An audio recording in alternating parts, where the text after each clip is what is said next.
Il suffit maintenant que le système change. Le lendemain, ils vont changer de discours. Merci, monsieur le prophète. Mais ce n'est pas bon de prophète. Si on connaît vos attitudes. Permettez que je En Syrie, c'est la même chose. Je vous ai écouté, monsieur. En Guinée, quand on a remplacé Alpha Condé, les gens même qui soutenaient Alpha Condé, ils ont mis non, c'est un jeu qu'on connaît. C'est un jeu. Il faut arrêter avec ce jeu. Monsieur le futurologue, permettez que j'avance. Vous connaissez ce qui va arriver demain. Oui, bien sûr. C'est votre chance à vous. Permettez que j'avance. J'ai relevé, sans vous couper, parce que vous disiez de très belles choses.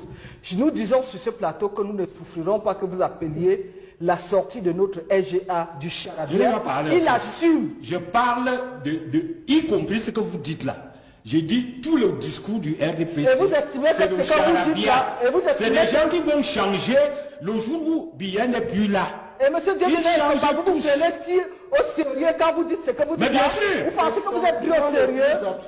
Le droit, mon droit également, c'est de donner mon opinion. Vous n'avez pas besoin de venir à sa rescousse. Permettez que je connais.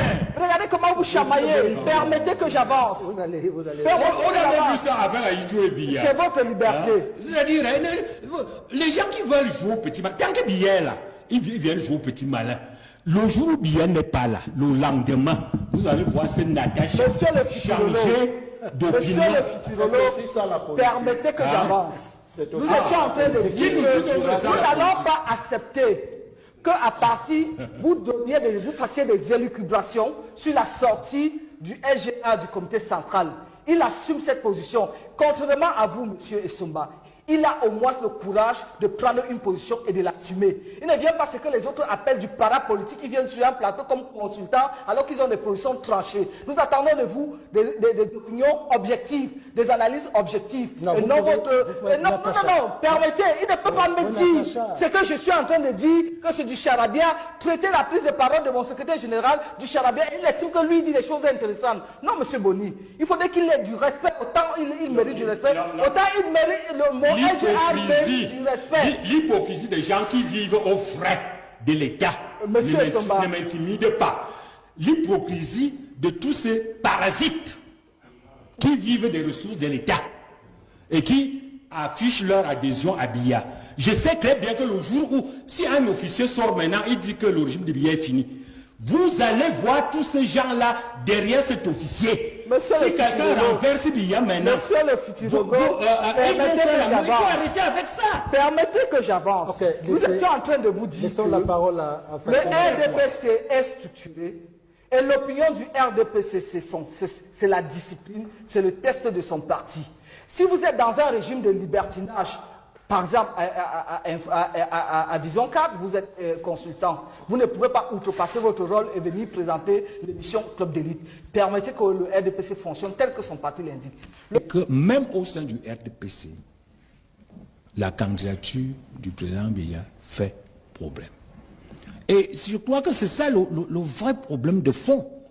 Le problème de fond n'est pas le discours de Cléda. Ça, c'est la diversion. Le problème de fond, c'est que est-ce que le RDPC est préparé, n'est-ce pas, à assurer la transition au lieu de s'accrocher sur quelqu'un qui est déjà assez âgé. Personnellement, moi je voudrais que, parce que compte tenu du fait que Biya a mis trop de temps, 42 ans, il a créé un système trop rigide, qui n'a pas su s'ajuster à temps. Il se retrouve devant une série d'impasses.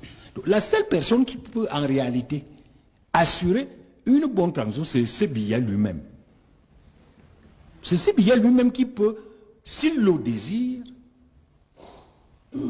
lui-même c'est lui qui peut assurer la transition. Donc moi je préférais qu'il se reprenne. En faisant quoi, par exemple, s'il devait assurer cette transition? Lui, ça a l'autorité.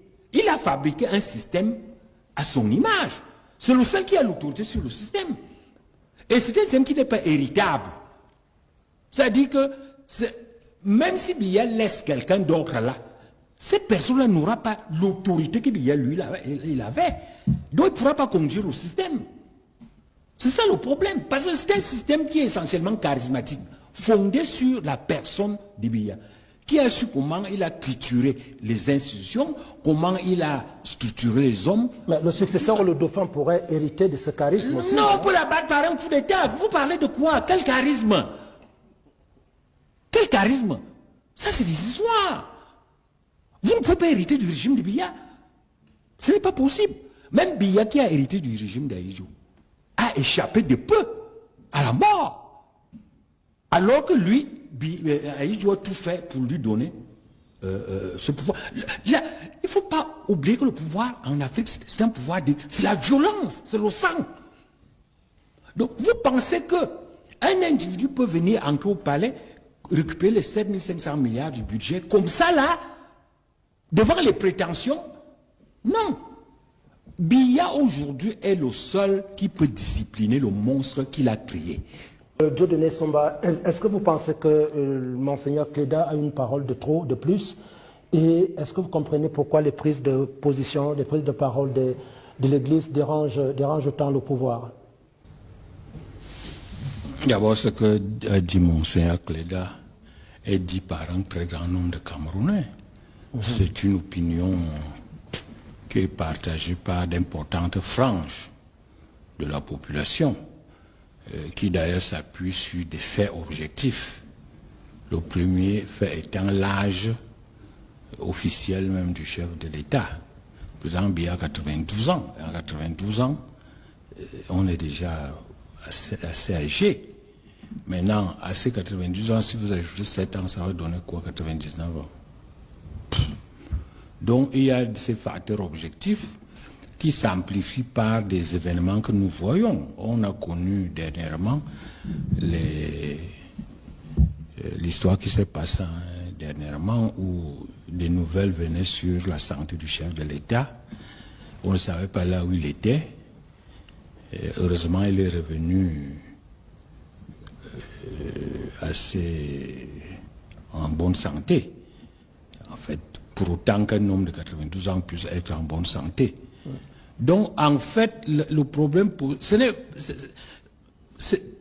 que l'État, en tant qu'archevêque, lui donne une résonance particulière, donne à cette opinion une résonance particulière, parce que c'est le clergé. Mais il ne faudrait pas qu'on dérive de la problématique. Il y a une problématique, la problématique réelle de l'âge. Et d'ailleurs, quand vous entendez les gens du RDPC parler, vous ne les voyez pas eux-mêmes assurés de la candidature du président. Et ils remettent tout à lui en disant on verra bien s'il accepte. Parce qu'eux-mêmes, dans leur fort intérieur, ils savent pertinemment que l'âge du chef de l'État est déjà trop avancé. Ils le savent. Et ils souhaiteraient que le chef de l'État leur laisse peut-être un héritier ou tout ce qu'on veut. Ils le souhaiteraient. C'est pour ça que vous ne verrez jamais aucun dire il faut que le président Biya se représente. Il dit tout simplement il va donner son opinion. Village ou qui reste C'est-à-dire, en fait, c'est comme si le RPC lui-même n'était pas capable d'avoir une position propre, autonome. Si les gars du RPC ne pouvaient pas dire, bon, nous, tel que nous voyons, percevons la situation, nous pensons que le chef de l'État doit se représenter ou alors le chef de l'État doit partir. Donc ils se cachent derrière les textes, n'est-ce pas, parce qu'ils n'ont pas le courage de prendre ouvertement position. Mais le fait est que même au sein du RDPC, la candidature du président Biya fait problème. Et je crois que c'est ça le vrai problème de fond. Le problème de fond n'est pas le discours de Cléda. Ça, c'est la diversion.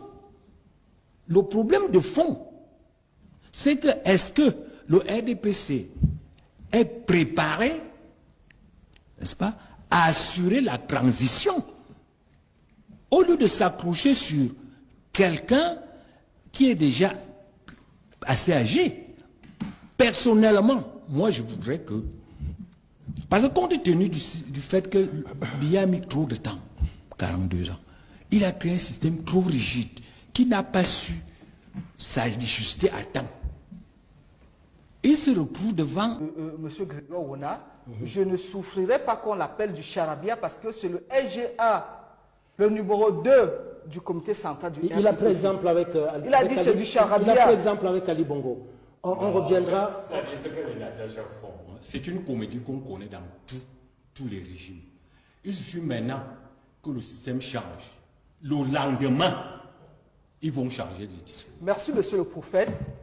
Mais ce n'est pas un problème de prophétie, on connaît vos attitudes. Permettez que j'avance. En Syrie, c'est la même chose. Je vous ai écouté, monsieur. En Guinée, quand on a remplacé Alpha Condé, les gens même qui soutenaient Alpha Condé, ils sont venus ailleurs. Non, c'est un jeu qu'on connaît. C'est un jeu. Il faut arrêter avec ce jeu. Monsieur le futurologue, permettez que j'avance. Vous connaissez ce qui va arriver demain. Oui, bien sûr. C'est votre chance à vous. Permettez que j'avance. J'ai relevé, sans vous couper, parce que vous disiez de très belles choses. Nous disons sur ce plateau que nous ne souffrirons pas que vous appeliez la sortie de notre SGA du charabia. Il assume. Je parle y compris ce que vous dites là. J'ai dit tout le discours du RDPC. Et vous estimez que ce que vous dites là, c'est des gens qui vont changer le jour où Biya n'est plus là. Et monsieur Dieu, vous vous prenez si au sérieux quand vous dites ce que vous dites. Mais bien sûr. Vous pensez que vous êtes plus au sérieux?